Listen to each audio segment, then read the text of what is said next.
part 2 of me trying out microwave recipes so that you don't have to.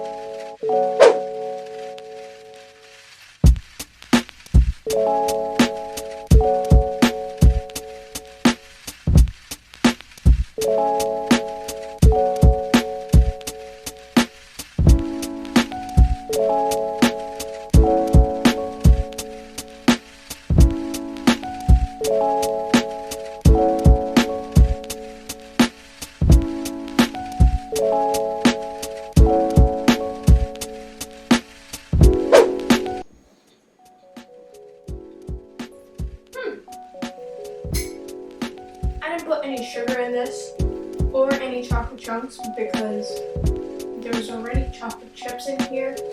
You should try it. The recipe will be in the description.